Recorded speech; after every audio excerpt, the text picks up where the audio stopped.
गांधी ने जिस 7 पाप की चर्चा की थी ना, उसमें एक पाप है सिद्धांत के बगैर राजनीति। और आज नेताओं में ये खूब देखने को मिलता है। नैतिकता नाम की कोई चीज ही नहीं है, उसका स्थान निर्लज्जता ने ले लिया है। कब किस पार्टी का नेता किस पार्टी का झंडा थाम ले, कोई ठिकाना नहीं। बिहार के इस चुनावी माहौल में रोज देखने को मिल रहा होगा, जिस पार्टी में था इस्तीफा दिया और दूसरे पार्टी का झंडा उठा लिया। इसी तरह आज के नेताओं में संतोष नाम का भी कोई चीज नहीं है, क्योंकि कोई नेता है ही नहीं, सब भावी सीएम ही है। एक नेता अपने इंटरव्यू में कह रहा था कि अब नीतीश बाबू सीएम नहीं बनेंगे, उनका जमाना लद गया, अब हम सीएम बनने वाले हैं।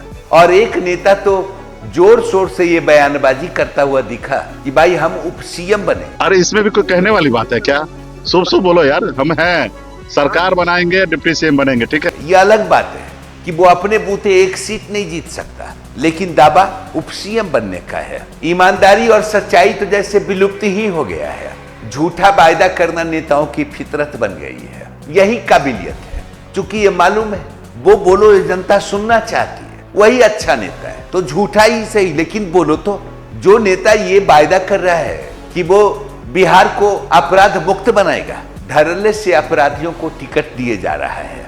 जो नेता ये वायदा कर रहा है कि उसकी सरकार बनी तो बिहार में ज्ञान की गंगोत्री बहा देगा, हर घर एक सरकारी जॉब दे देगा, वो नेता कोई और नहीं, शिक्षा के इस महत्व को समझने वाला 9वीं फेल तेजस्वी है। उस पार्टी के 15 वर्षों के शासनकाल में लोग नौकरी के लिए, और जो नौकरी कर रहे थे सैलरी के लिए तरसते रह गए। फरवरी की सैलरी नवंबर को मिलता था, सोच सकते हैं। और जो नेता रोज जंगल राज का हवाला दे रहा है वो कोई और नहीं, वो फर्जी डिग्रीधारी सम्राट है। ये भी सोचने की बात है। नाम में तो खासियत है।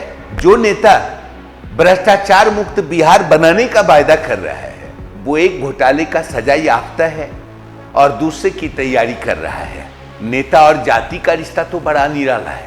रोज मनुवाद को गाली देता है, मनुवादी संबोधन से ही उसका भाषण शुरू होता है। जाति व्यवस्था का विरोधी है, चूंकि जाति व्यवस्था भारतीय एकता को खंडित करता है, लेकिन राजनीति जाति की करता है। जाति जनगणना पर जोर है, यहां तक कि जातीय समीकरण के आधार पर राजनीति करता है, लेकिन जाति के डेवलपमेंट के लिए नहीं। आज तक कोई ऐसा नेता जिसने जातीय समीकरण पर राजनीति की अपनी जाति का कभी भला नहीं किया। हाँ, उसका भला होता रहा, जाति का इस्तेमाल करता रहा, ये देखने को मिलता है। इसी प्रकार नेता और धर्म दोनों तो लंगोटिया यार है, इसके बगैर तो राजनीति ही संभव नहीं है। इसीलिए आप देखते होंगे अक्सर या तो इस्लाम खतरे में पड़ जाता है या सनातन खतरे में पड़ जाता है। इन दोनों का आज तक उद्धार ही नहीं हुआ, सिर्फ नेताओं का उद्धार होता है। इसीलिए मैं कहता हूं कि हम बिहार के आवाम हैं, जनता है, हम किसी का कैडर नहीं। जो काम करेगा उसे वोट देंगे, जो काम नहीं करेगा उसका शकल भी नहीं देखेंगे। ऐसे कई नेता मिलते होंगे जो अभी चुनावी दौर में कास्ट के नाम पे आपसे मिलने आएंगे। कई ऐसे नेता होंगे जो प्रलोभन भी दे रहे होंगे।